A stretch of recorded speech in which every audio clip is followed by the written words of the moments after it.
أشهد أن لا إله إلا الله وحده لا شريك له وأشهد أن محمدا عبده ورسوله أما بعد أعوذ بالله من الشيطان الرجيم بسم الله الرحمن الرحيم صدق الله العظيم وما أرسلناك إلا رحمة للعالمين صدق الله العظيم ब्रह्मानंदम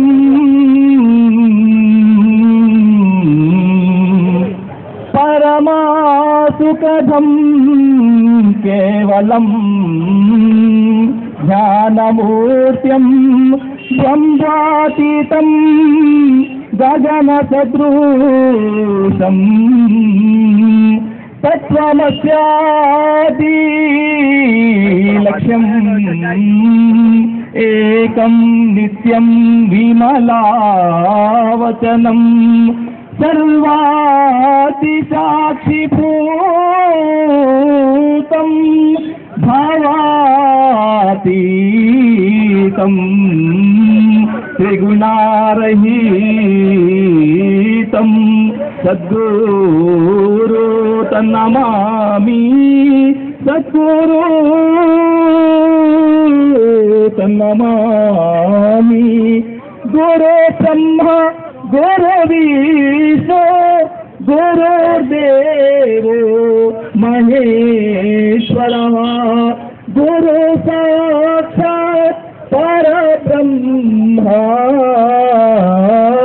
तस्मै श्री गुरुवे नमः नमः नमः नमः నిత్యంతా పరమా సుఖము గలవాడై సర్వతత్వ జ్ఞానమూర్తియుడై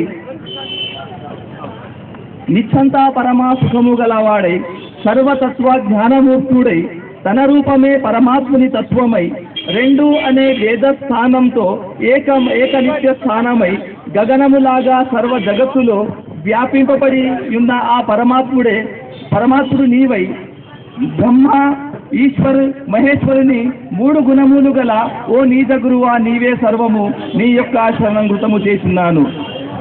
ఈనాడు ఈ గణేష్ మండపంలో మాకు ప్రవచనము కొరకు బోధన కొరకు అవకాశం ఇచ్చినటువంటి మన అడ్వకేట్ గారిని మరి వారి అనుచరులను వారిని మేము కృతజ్ఞతలు తెలుపుతున్నాము.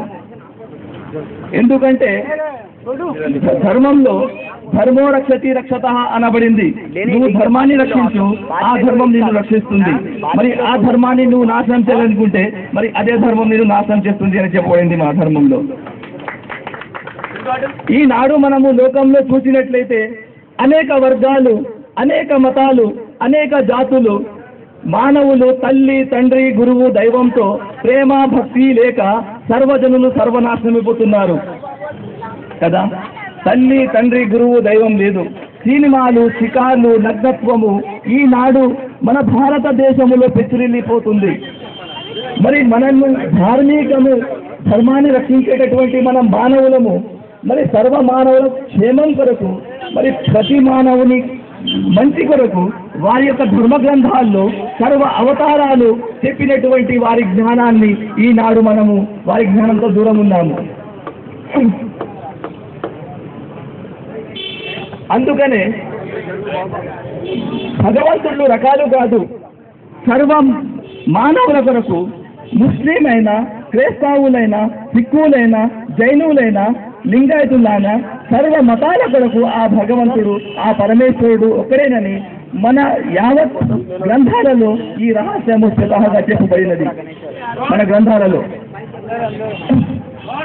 మనము కఠోపనిషత్తులో చూసినట్లయితే మరి భగవంతుడు రకాల, మరి ఇంతమంది భగవంతుళ్ళు, ఇంతమంది దేవుళ్ళు ఉన్నారా అని మనం ధర్మ గ్రంథాల్లో చూసినట్లయితే మనకు కఠోపనిషత్తులో స్వతహాగా పరమాత్ముడు స్వతహాగా చెప్పబడుతుంది. అందులో కఠోపనిషత్తులో ఏక ఏవానో ద్వితీయో ఎతస్తే న బ్రహ్మా న విష్ణు న సూర్యో న అగ్ని న చంద్ర న తారక.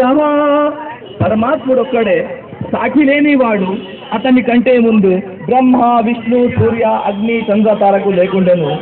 మరి అప్పటి నుంచి ఆ పరమాత్ముడు, ఆ పరంధాముడు, ఆ దేవదేవుడు, ఆ గాడ్, ఆ అల్లా ఒక్కడై ఉన్నాడు అని మన గ్రంథం ద్వారా స్వతహాగా చెప్పబడుతుంది. మరి ఖురాన్ గ్రంథంలో కూడా అల్లా పరమేశ్వరుడు మరి భగవంతుడు ముగ్గురా నలుగురా మరి యావత్ మంది అని మనం ఖురాన్ గ్రంథంలో చూసినట్లయితే సూరే ఇఖ్లాస్ అని మనకు ఖురాన్ గ్రంథంలో ఒక సూరా పరిచయం అవుతుంది. అందులో కూడా పరమాత్ముడు ఒక్కడేనే స్వతహాగా చెప్పబడింది ఖురాన్ గ్రంథంలో కూడా. అదే విధముగా మన క్రైస్తవుల ధర్మ గ్రంథమైన బైబిల్లో అందులో చూసినట్లయితే కూడా యేసు ప్రభు స్వతహాగా సెలవిస్తున్నారు. యేసు ప్రభువు దేవుడు ఒక్కడే తప్ప వేరొక దేవుడు లేడని మేము ఎరుగుదుము. దేవుడు మనకు సదాకాలము దేవుడు ఒక్కడే ఉన్నాడు, వేరొక దేవుడు మనకు లేడు. అంటే బైబిల్ గ్రంథం ద్వారా మరి ఖురాన్ గ్రంథం ద్వారా మన వేద ఉపనిషత్తుల ద్వారా ఆ పరమాత్ముడు, ఆ భగవంతుడు ఒక్కడేనని మనకు స్వతహాగా అర్థమవుతున్నది. మరి సర్వ మానవులను కలపడానికి మన సాధు సంతులు మరియు సూఫీలు, ఔలియా, అల్లాలు ఈ భారతదేశంలో ప్రతి యుగమునందు అవతరించి అధర్మాన్ని నాశనం చేసి ధర్మం యొక్క స్థాపన చేశారు. అదేవిధంగా శ్రీకృష్ణుల వారు, శ్రీరాముల వారు, శ్రీ బుద్ధుల వారు 10 అవతారాలు ధరించి ఆ మహానుభావులు ఈ లోకంలోకి వచ్చి సర్వ మానవులు కలపడమే వారి ఉద్దేశము. కానీ భాషలు ఎన్ని మారినా కానీ పరమతత్వం మాత్రం ఒక్కటే. పానీ అన్నా, నీళ్లు అన్నా, వాటర్ అన్నా, జల్ అన్నా ఇవన్నీ ఒక్కటే. భాషలు మారుతున్నాయి కానీ పరమతత్వం మాత్రం ఒక్కటే. ఎన్ని గ్రంథాలైతే ఉన్నాయో అన్ని గ్రంథాలు ఆ పరమాత్ముడు, ఆ పరమేశ్వరుడు ఒక్కడేనని మనకు బోధించుతున్నవి. అందుకనే మనమంతరం ఏకము. ముస్లింలు ఏమంటున్నారండి, శివ పార్వతి ఆదం హవ్వ కే బచ్చే సారే ముసల్మానా అని మనకు చెప్తున్నారు. ఏ ముస్లిం అన్నా అడగండి, ఆదం హవ్వ కే బచ్చే ఏ తమాం ఇన్సానా. అదే విధంగా మన హిందూ సోదరులు కూడా చెప్తుంటారు, ఈ యావత్ ప్రపంచ మానవులు శివ పార్వతి యొక్క సంతానమే తప్ప మరి ఏ విధంగా జాతి కాదు. శివ పార్వతి అన్న, ఆదం హవ్వ అన్న, పానీ నీళ్లు వాటర్ అన్న ఇవన్నీ ఒక్కటే. భాషలు మారుతున్నాయి కానీ పరమతత్వం మాత్రం ఒక్కటే. మన భారతదేశంలో అవతరించినటువంటి అవతారిగా చెప్పినటువంటి ఈ జ్ఞానము, అందుకనే ఆది శంకరాచార్యులు వారు ఎన్నో సంవత్సరాలకు పూర్వం నాడు ఆ మహాన్ భావుడు ఒక చక్కటి జ్ఞానాన్ని అందించారు. ఆ జ్ఞానంతో ఈనాడు మానవులు దూరమై ఉన్నాము. మరి ఆది శంకరాచార్యులు ప్రధాగత గ్రంథంలో చెప్పారు, జాతి నీతి కుల గోత్ర దుర్గం దేశ దేశాభిమానవర్జితం. నా దేశము, నా కులము, నా గోత్రము, నా దేశము, నా భాష, నా ప్రాంతము చివరికి ప్రాంతమయ్యా. సర్వ మానవుల కొరకు ఆ పరమాత్ముడు, ఆ భగవంతుడు సమానమైనటువంటి వర్షాన్ని కురిపిస్తున్నాడే. మరి హిందువులకు వేరు, ముస్లింలకు వేరు, క్రైస్తవులకు వేరు, సిక్కులకు, జైనులకు వేరు వేరుగా వర్షాన్ని కురిపిస్తున్నాడా? మరి దానిలో లేని భేదభావం మనకెందుకు? మనం అందరం ఒక్కటి. శివ పార్వతి సంతానం ఆదం హవ్వకే బచ్చే తప్ప మరే విధంగా జాతి కాదు. అందుకనే నిరాలంబ ఉపనిషత్ పేజీ 501లో స్వతహాగా చెప్పబడుతుంది. నిరాలంబ ఉపనిషత్ పేజీలో न कर्मणो न रक्तस्य न मांसस्य शक्ति न जातिर् आत्मनो जाति व्यवहार प्रकल्पितः. నీ మాంసముకు జాతి ఉన్నదా? నీ చర్మముకు జాతి ఉన్నదా? నీ రక్తముకు జాతి ఉన్నదా?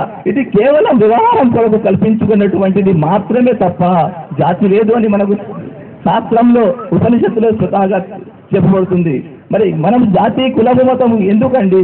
మనకు జాతి కులము మతము గోత్రము లేదు.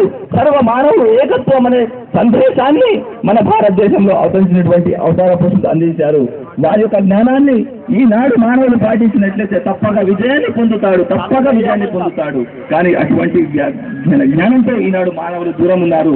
నగ్నత్వము, నా తల్లి, తండ్రి, గురువు, దైవంతో ప్రేమ భక్తి లేక సర్వజనులు సర్వనాశనం అయిపోతున్నారు కదా. పరమాత్ముడు ఒక్కడే.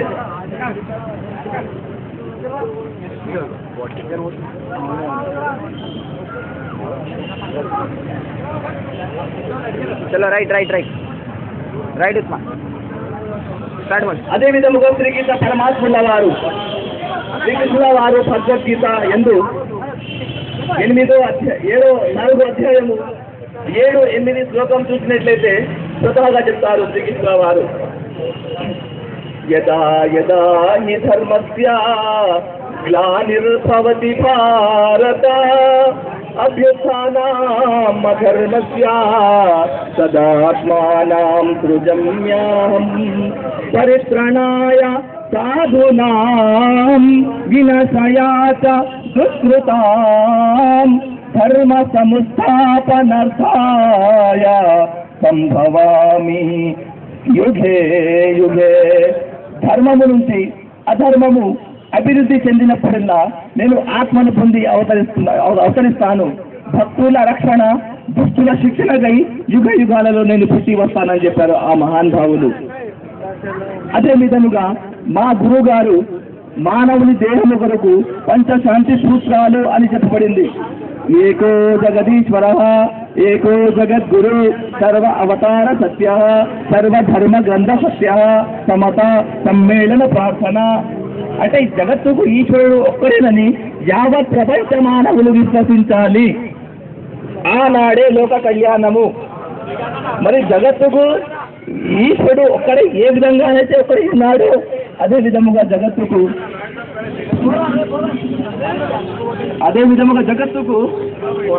గురువు కూడా ఒక్కరే.